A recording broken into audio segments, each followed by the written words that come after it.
اور ان میں سے ایک بچہ تھا جس کا نام بھی کلیئر نہیں ہو رہا تھا. اچھا. تو اس کا نام پھر ہم نے اپنے دونوں بیٹوں کے نام پہ رکھا حمزہ علی. ماشاء اللہ. ہمارے بڑے بیٹے کا نام حمزہ ہے اور چھوٹے کا نام علی ہے, تو اس بچے کا نام حمزہ علی ہے. تو وہ نیچرلی وہ بچہ ہم سے بہت زیادہ اٹیچ ہو گیا, ہم بھی اس بچے سے بہت زیادہ اٹیچ تھے, اور نادرا میں ہم اس بچے کے روحانی والدین ہیں. ماشاء اللہ. تو وہ بچہ کچھ ماہ بعد میں ابو ایسے ہی بچوں کے پاس بیٹھے ہوئے تھے, ان سے گپ شپ کر رہے تھے, تو پتہ نہیں اس بچے کے ذہن میں کیا ایسا خیال آیا کہ وہ محبوب کے پاس آیا اور ان کے گلے میں بہت پیار سے بازو ڈال کے انہیں اس طرح ہگ کر کے تو کہتا ہے پاپا مجھے ایک بات تو بتاؤ. محبوب نے کہا جی میری جان بولو پوچھو. تو کہتا ہے پاپا کبھی چھوڑے گا تو نہیں. اوف اللہ. تو یہ ان چھوٹے چھوٹے معصوم بچوں کی فیلنگز ہیں. اسے یہ احساس ہوا ہوگا کہ مجھے اللہ تعالیٰ نے اتنے پیار کرنے والے ماں باپ دے دیے ہیں. پہلے وہ کس مشکل حالات سے آیا ہوگا, اس نے پتہ نہیں کتنی بے رحم دنیا دیکھی ہوگی, اور جب اسے لگا کہ وہ ماں باپ کے پاس آ گیا ہے تو اس کے اندر کا ایک چھوٹا سا خوف تھا جسے اس نے یہ پوچھ کے کلیئر کر لیا کہ آپ مجھے کبھی چھوڑیں گے تو نہیں. محبوب کا جواب یہی تھا کہ بیٹا اللہ تعالیٰ چھڑائے تو چھڑائے, اس دنیا میں مجھے تم سے کوئی نہیں چھڑا سکتا. یہ ایک جملہ جو سننے والے ہیں نا, جو سینسٹیو لوگ ہیں, یقین جانے ان کا دل چیر کے رکھ دے گا. میں آپ کو بتا نہیں سکتی صوفیہ کہ یہ سن کے میری روح کانپ گئی اندر سے کہ اس ننھے سے بچے کو جو بیان نہیں کر سکتا اس پر کیا گزری ہوگی. اور بچے بھی تو ہیں آپ جو مجھے بتا رہی ہوتی ہیں کہانیاں, یقین نہیں آتا. وہ ایک اور بچہ جس کی ماں لائی تھی ان کو. بالکل وہ جیسے میں نے آپ کو بتایا کہ ایک ہمارا جب سٹارٹ ہوا تھا تو ہمارا کرائٹیریا یہی تھا کہ یا بچہ یتیم ہوگا یا بچہ مسکین ہوگا. تو ایک دن میں بیٹھی ہوئی تھی تو میرے اسٹاف نے آ کے مجھے بتایا کہ باجی ایک خاتون ہے وہ آپ سے ملنا چاہ رہی ہے. ہم نے اسے کہا ہے کہ ہم آپ کے بچے کو نہیں رکھ سکتے, وہ ہمارے کرائٹیریا پہ نہیں آ رہا پورا, تو اس کا باپ بھی زندہ ہے باجی, اس کی ماں بھی زندہ ہے, تو ہم کیسے رکھ لیں اس کے بچے کو. لیکن وہ انسسٹ کر رہی ہے کہ میں نے باجی سے ملنا ہے. میں نے کہا کوئی بات نہیں, تو ملوا تو دو, رکھنا نہ رکھنا تو بعد کی بات ہے, اس کی خواہش ہے تو ملوا دو. اب وہ خاتون میرے پاس آئی, اس نے مجھے اپنی ساری کہانی بتائی. اس نے کہا کہ میں 5 گھروں میں کام کرتی ہوں, میرا ہسبینڈ جو ہے وہ لاسٹ اسٹیج کا پیشنٹ ہے کینسر کا اور ڈیتھ بیڈ پہ ہے, تو جو پیسے میں کماتی ہوں, جو 4 پیسے میرے پاس ہوتے ہیں, میری کوشش ہوتی ہے دن رات محنت کر کے میں اس کو دوائی کھلا دوں, اسے تھوڑا سا اچھا کھانا کھلا دوں تاکہ جو اس کی 4 سانسیں ہیں وہ اس کی آسانی سے کٹ سکیں. اس بچے کو میں ٹھیک کھانا نہیں دے پا رہی ہوں, نہ میں اس کا خیال رکھ پا رہی ہوں. تو میں یہاں پہ قریبی گھروں میں کام کرتی ہوں, تو آتے جاتے میں نے ان بچوں کا لیونگ سٹینڈرڈ دیکھا, تو آپ پلیز میرے بچے کو رکھ لیں, یہ کھانا تو اچھا کھائے گا, یہ ہنسے بولے گا تو صحیح, ان بچوں کے ساتھ کھیلے گا, اسکول جائے گا. میں نے اس سے کہا, میں نے کہا آپ کو پتہ ہے نا ہمارا کرائٹیریا نہیں ہے, بچہ یا یتیم ہو یا مسکین ہو, ادروائز ہم بچے کو رکھ ہی نہیں سکتے, آئی ایم سوری. وہ اٹھی صوفے سے, اس کے آنکھوں میں آنسو تھے. اس نے مجھے کہا ٹھیک ہے باجی, پھر میں یہی دعا کرتی ہوں کہ یہ بچہ جلدی یتیم ہو جائے, پھر تو آپ رکھ لیں گے. اللہ اللہ. اب یقین کرو فرا, وہ لمحہ میری زندگی, مجھے سمجھ نہیں آ رہا تھا کہ میں اس زمین کے اندر چلی جاؤں گی, کہ میں نے اتنا بڑا بول کیسے بول دیا, یا میری وجہ سے کسی نے ایسی بات کر دی. میں نے فوراً اس سے گلے لگایا, اسے پیار کیا, اللہ تعالیٰ سے معافی مانگی. میں نے کہا یہ کرائٹیریا انسانوں کے بنائے ہوئے ہیں نا, ختم یہ کرائٹیریا, جو بچہ ڈیزرونگ ہے وہ آئے گا یہاں پہ. اس کے بعد وہ بچہ میرے پاس آ گیا. اسی وقت اس کی ماں اسے بڑی خوشی سے میرے پاس چھوڑ کے گئی, کہتی ہے باجی اس کے کپڑے, میں نے کہا جب آ گیا بچہ تو کپڑے بھی آ جائیں گے, یہ اب اس کا اپنا گھر ہے. اس کے بعد اس کا والد جب تک زندہ رہا وہ اسے ملنے آتا رہا, اور ہفتے بعد 2 ہفتے بعد وہ اس کی والدہ اسے رکشے میں بٹھا کے اپنے بچے سے ملوانے لاتی تھیں. مجھے آج بھی یاد ہے وہ دن, میں ادھر ہی اندر بچوں کے ساتھ کھیل رہی تھی, تو مجھے اسٹاف نے آ کے کہا کہ باجی وہ اس بچے کا میں نام نہیں مینشن کرنا چاہوں گی, کہ وہ اس کے والد باہر بیٹھے ہیں اور والدہ وہ آپ سے ملنا چاہ رہے ہیں. میں باہر آ گئی, میں نے کہا جی بتائیے. انہوں نے بہت دعائیں دی, انہوں نے کہا باجی میں اب چین سے مر سکتا ہوں. مجھے بہت سکون آ گیا زندگی میں کہ میرا بچہ اپنے گھر میں اور اسے بہت اچھے والدین مل گئے ہیں, تو اب میری زندگی جو ہے نا آسان ہو گئی اور میں آخری سفر پہ آسانی سے جا سکتا ہوں. میں نے کہا آپ ایسی بات نہ کریں, اللہ تعالیٰ آپ کو لمبی زندگی دے گا انشاءاللہ, ایسی بات نہیں ہے. آپ یقین کرو 3rd ڈے مجھے پتہ چلا کہ ان کا انتقال ہو گیا. وہ لمحہ جب مجھے یاد آتا ہے نا تو میری روح تک کانپ جاتی ہے کہ کس طرح سے ایک جانے والے انسان نے 2 دن پہلے یہ باتیں کی, اور مجھے اس بات پہ ہمیشہ میں اللہ تعالیٰ کا شکر بھی ادا کرتی ہوں کہ اللہ تعالیٰ نے مجھے ٹھیک موقع پہ ہدایت دی اور میں نے اسی ٹائم پہ اس بچے کو رکھ لیا. اگر میں اسی کرائٹیریا کے چکر میں پڑی رہتی اور میں اس کو نہ کر دیتی تو شاید وہ شخص اتنے اطمینان کے ساتھ اس دنیا سے نہ جا سکتا. تو ایسی بہت سی سٹوریز ہوتی ہیں فرح, جتنے بچے ہیں ہر بچہ ایک بہت ہی تلخ بیک گراؤنڈ, تلخ سٹوری, مشکل حالات, بہت مشکل زندگی دیکھ کے آیا ہے. بہت مشکل. آج صوفیہ سے بات کرنے کا مقصد بھی یہی تھا کہ ہم دوسرے لوگ کو بتانا چاہتے تھے کہ معاشرے کا ایک رخ یہ بھی ہے کہ اتنی تکلیف ہے, اتنا دکھ ہے, اتنی پریشانی ہے کہ اپنے جگر کے ٹکڑے بھی اپنے سے لوگ الگ کر دیتے ہیں. کچھ اور بچوں کا بھی صوفیہ نے مجھے بتایا تھا, شروع میں کچھ ایسے اور بچے بھی تھے. بالکل, سٹارٹ میں جب ہم لوگوں نے یہ شروع کیا, جیسا کہ لاسٹ رمضان میں آپ جانتی ہیں ہم نے شروع کیا تھا, تو اس کے بعد جب عید آئی, پہلی عید, پچھلی چھوٹی عید جب تھی, تو ہم لوگ اپنے آبائی گاؤں گئے ہوئے تھے جو کہ سرگودا میں ہے.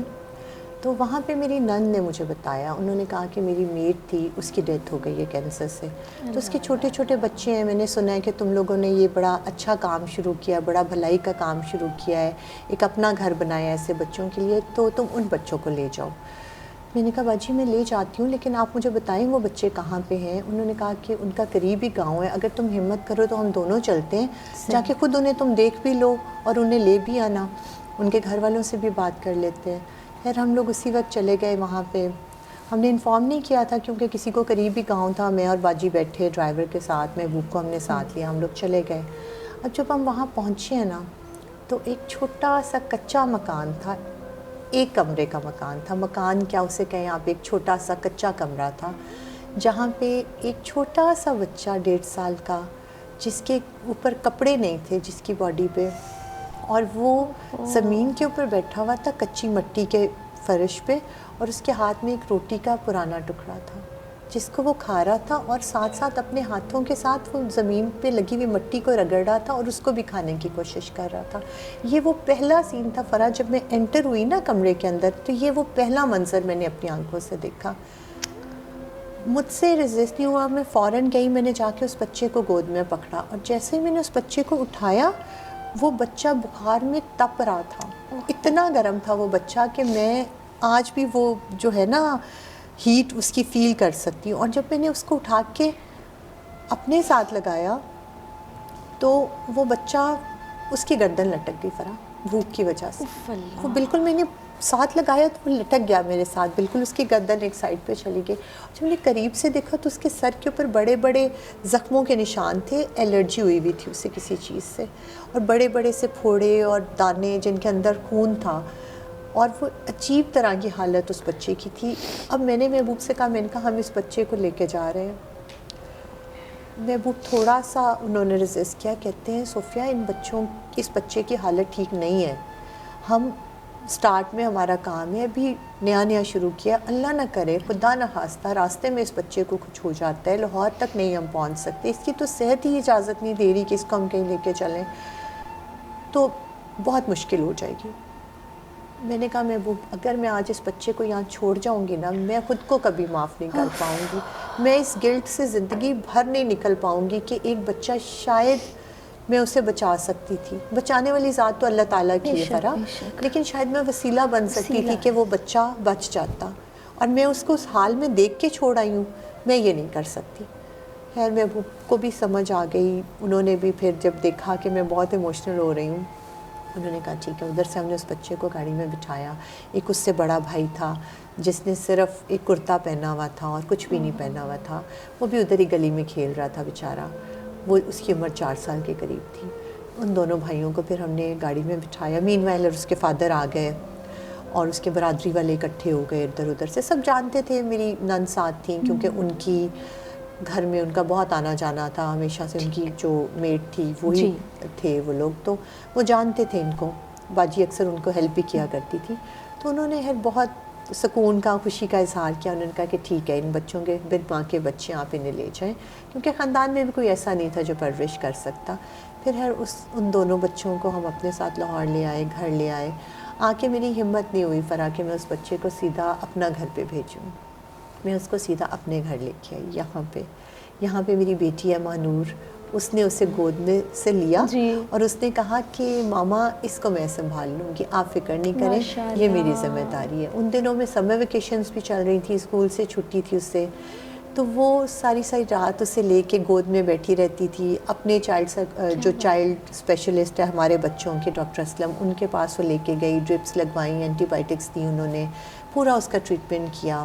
ساتھ ساتھ اچھی ڈائٹ انہوں نے اس کے لیے ریکمینڈ کیا. آپ یقین کرو کوئی 2.5 ہفتے بعد وہ بچہ اسمائل کرنا شروع ہو گیا.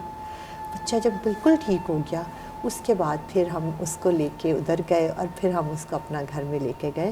اور آج بھی جب بھی میں وہاں جاتی ہوں وہ میرے ساتھ واپس آ جاتا ہے. آج بھی بلکہ آپ آئیے، آپ دیکھیں وہ ادھر ہی ہے، کیونکہ اس گھر کو وہ اپنا گھر سمجھتا ہے. آپ یقین جانے آنکھیں بھیگتی بھی ہیں، پھر ہنسی بھی آتی ہے، مسکراہٹ بھی آتی ہے. اس بچے کو ہم بہت اچھے سے جانتے ہیں، وہ ہمیں بھی بڑا وہ شرارتی بچہ ہے. نام اس لیے نہیں لے رہے کہ یہ ویڈیوز یہیں پر موجود رہیں گی، کہیں کل کو بچے وہ دیکھیں تو ان کے ذہن پہ اثر نہ ہو. اور بڑا اچھا صوفیہ نے ایک سلسلہ یہ بھی رکھا ہے کہ سائیکیٹرسٹ وہاں ہوتی ہے، کیونکہ جن ٹراماز سے وہ بچے اس وقت میں گزرے ہیں، جب وہ ایک لفظ بھی نہیں کہہ سکتے، ان پر کیا گزرتی ہوگی. فرح، ایک بچہ ہمارے پاس آیا، چھوٹی ایج میں تھا وہ بھی، اس کی 3.5 سال کے قریب عمر تھی. تو جب وہ شروع میں ہمارے پاس آیا نا، تو یہ بھی چند شروع کے بچوں کی میں آپ کو بات بتا رہی ہوں. وہ جب آیا تو جب بھی میں اسے اٹھانے لگتی یا پیار کرنے لگتی، یا کسی وجہ سے آپ اپنے ہاتھ اوپر کرتے ہیں اپنے بال صحیح کرنے کے لیے یا کسی وجہ سے کچھ اٹھانے کے لیے، تو وہ بچہ ڈر کے کانپ جاتا تھا اور ایک دم سمٹ کے ایک سائڈ پہ ہو جاتا تھا. تو مجھے اس کا بیہیویئر کچھ ان یوزول سا لگا. میں نے کہا ایسا نہیں ہونا چاہیے، یہ کیوں ایسے ریئیکٹ کرتا ہے. ہماری سائیکالوجسٹ تھی، میں نے اس سے بات کی، میں نے کہا یہ بیہیویئر مجھے نارمل نہیں لگ رہا، اس پہ ہمیں زیادہ کام کرنا چاہیے. اس پہ پھر اس نے میں خود بھی سائیکالوجسٹ ہوں جیسا کہ آپ جانتی ہیں، اپنے طور پہ جتنا کر سکتی ہوں میں بھی کوشش کرتی ہوں، لیکن کیونکہ میں پریکٹس نہیں کرتی تو اس وجہ سے شاید میرا وہ ایکسپیرینس نہیں ہے جو کہ ایک پروفیشنل سائیکالوجسٹ جو اس فیلڈ میں پریکٹس کر رہی ہیں ان کا ہوگا. لیکن چلیں سم ہاؤ تھوڑی بہت ایک نالج یا اس چیز کا تو ہے کہ کس بیہیویئر کی کیا ریزن ہو سکتی ہے، اتنا تو جانتی ہوں. تو جب میں نے اور سائیکالوجسٹ نے مل کے اس پہ کام کیا تو ہمیں پتہ چلا کہ اس کے اسٹیپ فادر اس کو بہت ابیوز کیا کرتے تھے. پہلے ماں سے چھپ چھپ کے باہر لے جانا، کیا ہو تمہیں چیز لے کے دوں، دکان پہ لے کے جاؤں، باہر جا کے اس کو مارنا صرف اپنی فرسٹریشن نکالنے کے لیے. اور اس بچے کے ورڈز یہ تھے فرح کہ وہ مجھے چھتروں کے ساتھ مارتا تھا. Just imagine. اور وہ 3.5 سال کا بچہ تھا، اور جب اس پہ ٹارچر ہونا شروع ہوا اس وقت اس کی عمر 2 سال تھی، اور وہ 1.5 سال اس بچے نے اس ٹارچر میں گزارا. اور جب آہستہ آہستہ اس کے جسم پہ اس کی ماں نے نشان دیکھنے یا اس نے کہنا کہ یہ کیا ہوا ہے، تو اس کے باپ نے بہانہ کر دینا، گر گیا تھا، چوٹ لگ گئی تھی. لیکن وہ ماں تھی نا، اسے سم ہاؤ پتہ چل گیا. جب وہ سامنے ایکسپوز ہو گیا اس کا باپ، تو اس نے کہا تم جو کر لو، تم یہاں بیٹھو، میں تمہارے بچے کو تمہارے سامنے ماروں گا. اور وہ اس کو سامنے بٹھا کے اس چیز میں پلیئر سیکھ کرتا تھا کہ اس کی ماں کو تکلیف دیتا تو اس بچے کو رلا کے اسے مزہ آتا تھا. اتنے چھوٹے بچے. اور وہ بچے کے اندر اتنی تکلیف کی شدت آ چکی ہوتی تھی کہ کسی بھی انسان کو ہاتھ اٹھاتے ہوئے دیکھ کے وہ کام چاہتا تھا. اور وہ 3.5 سال کی عمر میں جب میرے پاس آیا تو وہ یہ تمام تکلیف دیکھ کے آیا تھا فرح. تو ہم ایسے بچوں سے کیا ایکسپیکٹ کریں گے کہ اگر ہم ان کی تربیت ٹھیک نہیں کریں گے، کل کو جب ان کے پاس پاور آئے گی وہ لوگوں سے اپنی محرومی کا بدلہ نہیں لیں گے کیا؟ میری یہی خواہش ہے کہ ہم ان کی پرسنالٹی پہ کام کریں، ان کو نارمل انوائرمنٹ دیں، تاکہ جو تکلیفیں اللہ تعالیٰ کی طرف سے ان کی قسمت میں لکھی جا چکی تھی وہ تو وہ دیکھ آئیں، لیکن آگے ہم انہیں اتنا ریلیف دیں کہ وہ ان کے اندر کوئی معاشرے سے بدلہ لینے کی فیلنگ نہ رہ جائے. بالکل صحیح. وہ اس ٹراما سے نکل آئیں اور آگے جا کے جب وہ طاقتور ہوں تو بجائے وہ کمزور سے بدلہ لینے کے، کمزور کو ہیلپ کریں، کمزور کو سپورٹ کریں، اور وہ یہ دیکھیں کہ مجھے اس کی مدد کرنی ہے، مجھے اس کا سہارا بننا ہے. میری صرف یہ خواہش ہے فرح. صوفیہ، اتنی اچھی خواہش ہے آپ کی، اتنی اچھی نیت ہے آپ کی، اتنا عمدہ آپ کام کر رہی ہیں. ان بچوں کے ساتھ جو کچھ ہوا، جس وجہ سے بھی ہوا، اب وہ بچے اس سے بہت آگے نکل آئے ہیں، وہ اپنے گھر میں ہیں. اور میں تو آتی ہوں یہاں پر، ابھی آنے کا سلسلہ زیادہ تیز ہو گیا ہے، انشاءاللہ آتے رہیں گے، لیکن جتنے لوگ دیکھ رہے ہیں اس وقت، میں اندر سے بہت ایموشنل ہوں، تو شاید مجھ سے اس طرح بات بھی نہیں ہو پائے گی کہ آپ لوگ آئیں یہاں پر، دیکھیں کہ وہ تمام بچے جن کے بارے میں صوفیہ نے آپ کو بتایا کہ کس طرح سے ان کے ساتھ زندگی میں کتنا ظلم ہوا ہے، آج وہ کتنے خوش ہیں یہاں پر، انہوں نے سوچ رکھا ہے کہ انہوں نے بڑے ہو کے آگے کیا بننا ہے، اور صوفیہ ان کی ماں ہے، محبوب بھائی ان کے والد ہیں. آپ ایک بار آئیں تو صحیح، باقی کچھ کرنا نہ کرنا وہ تو اللہ کی رضا ہے، اللہ تعالیٰ جس کو توفیق دیتا ہے وہ کر سکتا ہے، لیکن آپ ایک بار آئیں، دیکھیں، آپ کو اتنا سکھ اور اطمینان محسوس ہوگا جیسے ہمیں ہوتا ہے. صوفیہ آپ کا بہت شکریہ، اللہ تعالیٰ آپ کو اسی طرح استقامت دیے رکھے، تھینک یو. آپ اسی طرح کام کرتی آمین. رہیں. اور صوفیہ سے جب بھی میں ملتی ہوں مجھے بہت اچھی انرجی ملتی ہے، ایک سکون اور اطمینان ملتا ہے، اور جو یہ کام کر رہی ہیں اس کو بتانے کے لیے میرے پاس الفاظ نہیں ہیں. آپ نے دعاؤں میں بھی یاد رکھنا ہے صوفیہ کو، سینٹر پہ آنا بھی ہے، ان بچوں کو کچھ اور نہیں دے سکتے تو اپنا وقت ضرور دینا ہے. اجازت دیجیے گا، اللہ حافظ.